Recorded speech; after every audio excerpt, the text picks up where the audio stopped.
Good morning, dear students. Welcome back again with a new session of Science 2. Here we are going to start with a new lesson, heredity and variation. Here, heredity implies the characters which are going to be transferred one generation to the another generation. Variation implies the differences between all the species or all the species of the same kind. So in human beings, variations are there, and therefore we are able to easily identify each one of them. So here it is because of variation. And heredity, the certain characteristics of father, grandfather, great grandfather, their characteristics are still present in their great grandson. So this implies of the characteristics is being transferred from one generation to the another generation.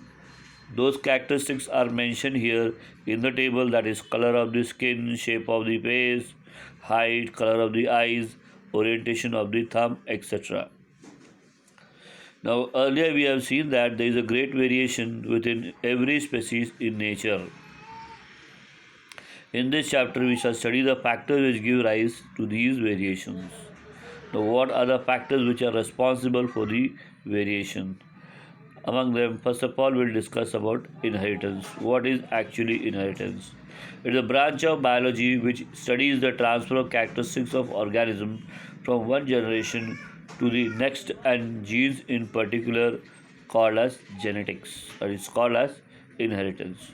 No progeny which next generation uh, or new species of the new species of the parents, or you can say children of the parents. New progeny is formed through the process of reproduction. Except for minor changes, the offspring shows great similarities with parents. Organisms produced by asexual reproduction show minor variations. However, offspring produced through sexual reproduction show comparatively greater variation.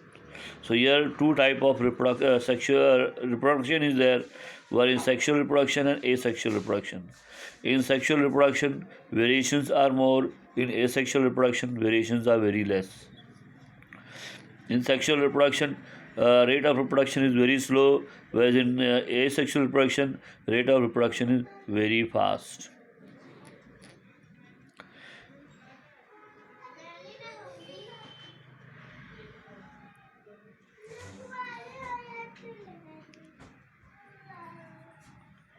Now we'll be moving towards another subtopic called as heredity. Transfer of characteristics from parents to offspring is called heredity. It is due to heredity that puppies are similar to dogs, squabs are similar to pigeons, and infants are similar to humans. Inherited traits means characteristics are transferred and expression of the traits. Certain characteristics which can be seen in the next generation, that is expression of traits. There are many similarities between plants and the offspring. There are some differences too. These similarities and differences are all the effect of heredity. Let us study the mechanism of heredity. Information necessary for protein synthesis in the cell is stored in DNA. The segment of DNA which contains all the information for synthesis of a particular protein is called a gene for that protein. It is necessary to know the relationship of these proteins with the characteristics of organisms. So the main proteins which are responsible to transfer the characteristics. Now we are observing variations in the human beings. Now reason for the variation is certain characteristics which are similar, which gives differences and similarities. And for this, one organism, or we can call it as one factor is responsible, and that factor which is made up of protein is called as a gene, which creates a differences between each and every organisms. To understand the concept of heredity, let us consider the characteristics plant height. We know that there are growth hormones in plants. Increase in height of plants depends upon the quantity of growth hormones. The quantity of growth hormones produced by a plant depends upon the efficiency of concerned enzyme.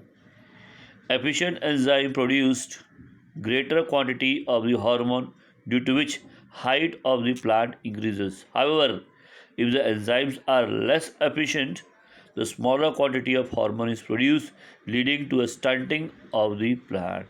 So here, for example, with the help of one example, it is being explained the factors which are responsible for the height of the plant. There is a hormone called as growth hormone which is present in the plant. If the secretion of growth hormone is less, the height will be less. Whereas if it is more, the height of that plant will be more. Now, who is responsible for these hormones, and what are the factors other than hormones which are responsible for the variations? That we'll discuss it in the next video. Till then, have a great day.